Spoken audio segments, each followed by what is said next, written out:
دونوں چیزیں ہیں کتاب اور حکمت، تورات اور انجیل، تو یہ ایک دوسرے کے اوپر اوورلیپ کر رہی ہیں. آپ سمجھ رہے ہیں میں کیا کہنا چاہ رہی ہوں؟ تو حضرت عیسیٰ ابن مریم جب آئے تو ان کو کتاب بھی دی گئی، حکمت بھی دی گئی، تورات کی بھی پورا علم دیا گیا اور انجیل بھی وہ جانتے تھے. تو انہوں نے لوگوں کو جو بھی ان کی غلطیاں تھیں، جو بھی ان کے اندر سے حکمت ختم ہو گئی تھی، جو بھی وہ حکم کو انہوں نے صحیح کیا، اور انجیل کے ذریعے انہوں نے بہت ساری چیزیں ان کے لیے آسان بھی کی، جو ہم آگے پڑھیں گے انشاءاللہ. آیت نمبر 49 وَرَسُولًا، اور رسول ہوگا اِلیٰ بنی اسرائیل، بنی اسرائیل کی طرف. اب یہ بات بہت زیادہ امپورٹنٹ ہے. عیسیٰ علیہ السلام رسول بنا کر بھیجے بنی اسرائیل کی طرف، اور یہ بات بائبل میں بھی بہت واضح طریقے سے ملتی ہے کہ عیسیٰ علیہ السلام نے فرمایا ہے کہ میں بنی اسرائیل کی کھوئی ہوئی بھیڑوں کی طرف بھیجا گیا ہوں. کھوئی ہوئی بھیڑوں سے یہ مراد ہے کہ وہ لوگ جو اپنے اصل مقصد سے، اپنے دین سے، اپنی ہدایت سے دور ہو چکے ہیں، ان کو صحیح رستہ دکھانے کے لیے میں ان کی طرف بھیجا گیا ہوں. اور اس کے برعکس نبی صلی اللہ علیہ وسلم کی رسالت تمام انسانیت کے لیے تھی. اللہ سبحانہ تعالیٰ رسول اللہ صلی اللہ علیہ وسلم کے لیے فرماتے ہیں کہ وَمَا أَرْسَلْنَاكَ إِلَّا رَحْمَةً لِّلْعَالَمِينَ، تمام جہان والوں کے لیے رحمت بنا کر بھیجا ہے. اچھا، یہاں پر ایک اور کنفیوژن جو لوگوں کے اندر ہے، کئی لوگ یہ کہتے ہیں کہ عیسیٰ علیہ السلام کو دوبارہ نہیں بھیجا جائے گا دنیا میں، اور اس کی وجہ یہ بتاتے ہیں کہ رسول اللہ صلی اللہ علیہ وسلم کیونکہ آخری نبی ہیں تو ان کے بعد کسی نبی کا آنا ممکن نہیں ہے. لیکن یہ بات ہمیں جاننی یہاں پر ضروری ہے. اس سے ہمیں یہ پتہ چلتا ہے کہ عیسیٰ علیہ السلام نبی بنا کے بھیجے گئے تھے صرف بنی اسرائیل کے لیے، اور جب وہ دوبارہ دنیا میں آئیں گے تو وہ نبی کے طور پر نہیں آئیں گے، وہ کوئی نئی شریعت لے کر نہیں آئیں گے، وہ رسول اللہ صلی اللہ علیہ وسلم کی تصدیق کریں گے، کہیں گے کہ ہاں وہی صحیح شریعت ہے، قرآن کی تصدیق کریں گے. تو ان کے واپس آنے سے رسول اللہ صلی اللہ علیہ وسلم کے مقام میں کوئی کمی نہیں آتی، یا کسی بات کو وہ غلط نہیں پروو ہوتا کہ رسول اللہ صلی اللہ علیہ وسلم آخری نبی ہیں. اور رسولاً الی بنی اسرائیل سے ایک اور بات ہمیں سمجھ میں آتی ہے، وہ یہ ہے کہ عیسیٰ علیہ السلام یہ نہیں کہتے کہ یہ میری قوم، جس طرح سے باقی نبی کہتے ہیں میری قوم. موسیٰ علیہ السلام جب خطاب کرتے ہیں تو کہتے ہیں میری قوم. یہ وجہ یہ ہے کہ قوم جو ہوتی ہے وہ باپ کی طرف سے آتی ہے، یا کنیت جو ہوتی ہے وہ باپ کی طرف سے آتی ہے. لیکن عیسیٰ علیہ السلام کے کیونکہ باپ نہیں ہے کوئی، وہ مریم سلام علیہ کے بیٹے ہیں، تو یہ بات بھی یہاں سے پروو ہوتی ہے. وہ کہتے ہیں کہ میں بنی اسرائیل کی طرف رسول بنا کر بھیجا. آگے فرمایا انی، بے شک میں، قد تحقیق، جئتکم، میں لایا ہوں تمہارے پاس، بآیاتن، ایک نشانی، من ربکم، تمہارے رب کی طرف سے. انی، بے شک میں، انا جو ہم نے پیچھے پڑھا تھا کیسے ہوگا، کہاں سے ہوگا، جیسے انا یکونو، کیسے ہوگا مجھے. آیت ہوتی ہے معجزات یا کوئی نشانی، ٹھیک ہے. تو آگے ہم دیکھتے ہیں کہ عیسیٰ علیہ السلام کو کون کون سے معجزات دیے گئے. انی، بے شک میں، اخلقو، میں بنا دیتا ہوں، لکم، تمہارے لیے، من الطین، مٹی سے. طین کس کو کہتے ہیں؟ گیلی مٹی کو، چکنی مٹی کو. سوکھی بھی ہو تو بھی وہ طین کہلاتی ہے اگر وہ چکنی مٹی ہے. کہی اہی، مانند شکل، الطیری، پرندے کی. فانفخو، پھر میں پھونک مارتا ہوں، فیہ، اس میں، فیکون، تو وہ ہو جاتا ہے، طیرن، ایک پرندہ. بِإِذْنِ اللہ، اللہ کے اذن سے، اللہ کی مرضی سے. تو عیسیٰ علیہ السلام کیا کرتے تھے؟ عیسیٰ علیہ السلام گیلی مٹی سے، چکنی مٹی سے پرندے کی شکل میں بناتے تھے، اور پھر اس میں جب وہ پھونک مارتے تھے تو وہ زندہ پرندہ بن کر اڑنے لگتا تھا. اور پھر کہا بِإِذْنِ اللہ، اللہ کے حکم سے، اللہ کی اجازت سے. یعنی یہ معجزہ عیسیٰ علیہ السلام کی اپنی کرامات نہیں ہے، یہ اللہ کی قدرت ہے. تو یہ واضح کرنا بہت ضروری تھا کہ اللہ کی اذن سے ہو رہا ہے. کیوں؟ کیونکہ دیکھیں کئی لوگ، یعنی جو عیسائی ہیں، وہ لوگ اس بات کی دلیل دیتے ہیں کہ جس طرح سے اللہ ایک مٹی کا پتلا بناتا ہے اور اس میں پھونک مارتا ہے تو وہ انسان بن جاتا ہے، جیسے آدم علیہ السلام کے لیے کہا گیا. تو اسی طرح سے کیونکہ عیسیٰ علیہ السلام ایک مٹی کی چڑیا کے اندر اگر پھونک مارتے تو وہ پرندہ، زندہ پرندہ بن جاتا، تو یہ بھی تخلیق کرنا ہوا. لیکن نہیں، یہاں پہ اسی لیے واضح کر دیا گیا بِإِذْنِ اللہ، اللہ کی قدرت سے ہو رہا ہے، اللہ کے اذن سے ہو رہا ہے، اللہ کی مرضی سے ہو رہا ہے جو ہو رہا ہے. وَأُبْرِئُ، اور میں اچھا کر دیتا ہوں. ابرأ یبرئ، ابرا، با را حمزہ اس کا روٹ ہے. اینڈ آئی کیور، میں تندرست کر دیتا ہوں، درست کر دیتا ہوں، میں شفا دے دیتا ہوں. الاکمہ، پیدائشی اندھے کو، اکمہا کا روٹ ہے کاف میم ہا، یہ ایسا اندھا ہے جو ماں کے پیٹ سے اندھا پیدا ہوا ہو، جس کی آنکھیں اندر دسی ہوئی ہو، جس کو بالکل نظر نہ آتا ہو. ایک ہم نے پیچھے پڑھا تھا امیون اندھا، یہ اور اس میں فرق ہے. یہ جو بالکل دیکھ نہ سکتا ہو اکمہا. والابرص، اور برس والے کو. برس لفظ کا مطلب ہوتا ہے جسم کے رنگ کا اڑ جانا، جیسے سفید داغ والی بیماری ہوتی ہے اس کی بات ہو رہی ہے.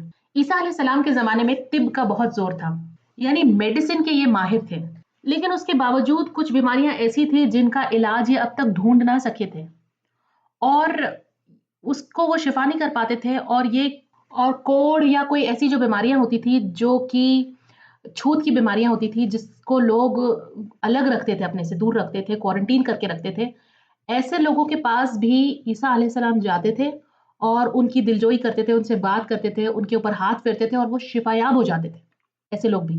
اور جو پیدائشی اندھا ہوتا تھا اس کو بھی وہ دیکھنے لائق بنا دیتے تھے، وہ دیکھنے لگ جاتا تھا. وحی، اور میں زندہ کر دیتا ہوں الموتا، مردوں کو، باذن اللہ، اللہ کے اذن سے. اور عیسیٰ علیہ السلام مردوں کو زندہ کر دیتے تھے. کوئی ایسا شخص جو ابھی ابھی مرا ہو اس کو وہ زندہ کر دیتے تھے، اور کوئی ایسا شخص جو پہلے مر چکا ہو، زمین میں اسے گاڑ دیا گیا ہو، اس کی قبر پہ جا کر اسے اٹھا کر اسے زندہ کر دے. لیکن پھر سے یہاں پر آیا ہے باذن اللہ، اللہ کے اذن سے، اللہ کی قدرت کی وجہ سے، اللہ کی مرضی سے یہ سب کچھ ہوتا تھا. ان کی خود کی کوئی کمال نہیں تھا اس میں. وَأُنَبِّئُكُمْ، اور میں خبر دیتا ہوں تمہیں، بما، اس کی، جو تأکلون، تم کھاتے ہو. اکل یأکلو سے تأکلون، تأکلون پریزنٹ کے لیے یا فیوچر کے لیے آ رہا ہے کہ تم کیا تم کھا کر آئے ہو، یا تو تم کیا کھانے والے ہو جا کر گھر پہ. تو جو لوگ ان کے پاس آتے تھے، عیسیٰ علیہ السلام ان کے بارے میں یہ بتا دیتے تھے کہ آپ نے آج کیا کھایا ہے یا کیا کھانے والے ہو. اور یہ آپ خود سوچیں کہ میں تو آپ کے لیے نہیں بتا سکتی کہ آپ آج کیا کھا کے آئے ہو. یہ ایک معجزہ تھا. وما، اور جو، تدخرون، تم ذخیرہ کرتے ہو، فی بیوتکم، تمہارے گھروں میں. تدخرون کا روٹ ہے ذال خارا، تو اس بات پہ دھیان دیں کہ وہ دال نہیں ہے، ذال ہے، اور اس کی ایک وجہ ہے، گرامر کے مطابق یہ چینج ہوا ہے، تو ہمیں اس کو اسی طرح سے یاد کرنا ہے. تو ذخیرہ کرنا یعنی سنبھال کر رکھنا، اپنے گھر میں کسی چیز کو صرف اپنے لیے، آگے کے استعمال کے لیے، فیوچر کے لیے سیو کر کے رکھنا. اور پرانے زمانے میں لوگ اپنے مال کو، اپنی دولت کو، اپنے زیورات کو، اپنے سونے چاندی کی چیزوں کو سنبھال کر رکھنے کے لیے اکثر زمین کے اندر دبا دیتے تھے. کسی کو پتا نہیں ہوتا تھا کہ کس کے پاس کیا چیز اور کہاں دفن کری ہوئی ہے. تو عیسیٰ علیہ السلام انہیں اس بات کی خبر بھی دے دیتے تھے کہ تم نے کہاں پر کیا چھپا کر رکھا ہے. اور اس کے علاوہ بھی ذخیرہ کرنا یعنی کوئی چیز ایسی کہ بھئی آپ نے کچھ سیو کرا ہے، کھانے پینے کی چیزیں ہو سکتی ہے، کوئی چیز ایسی جو آپ نے رکھی ہو اپنے لیے سنبھال کر، تو اس کی بات کر رہے ہیں کہ وہ اس کے بارے میں بھی ان لوگوں کو خبر دے دیا کرتے تھے. فی بیوتکم، تمہارے گھروں میں. ان، بے شک، فی ذالک، اس میں، لآیتن، البتہ ایک نشانی ہے. لام جو آ رہا ہے لا، یہ تاکید کے لیے آیا ہے. ایک نشانی ہے، ضرور ایک نشانی ہے، لکم، تمہارے لیے، ان کن تم، اگر ہو تم، مؤمنین، ایمان لانے والے. یعنی اگر تمہارے اندر ایمان ہے، حق کو پہچان کر قبول کرنے کا جذبہ ہے، ان معجزات کو تم اگر مانتے ہو، تو پھر ان معجزات میں تمہارے لیے بہت بڑی نشانی موجود ہے. یہاں مومن سے مراد وہ شخص ہے جس کے اندر حق کو مان لینے کا مزاج ہو، جو اپنے تکبر کو نیچا کر دے، جو سچائی کو پہچانے اور اسے قبول کرے. یہ ہوتا ہے ایمان کا مطلب. لیکن ان سارے معجزات کو دیکھنے کے بعد بھی بہت سے لوگ اس پر ایمان نہیں لائے. انہوں نے عیسیٰ علیہ السلام کو جادوگر کہا، ساحر کہا. اور یہ کوئی نئی بات نہیں ہے، تقریباً سب قوموں نے اپنے رسولوں کے ساتھ یہی کیا. کسی نے جھوٹا کہا، کسی نے ساحر کہا، کسی نے کاہن کہا کہ تم تو غیب کی خبریں دیتے ہو، تو تم جوتش وغیرہ ہو.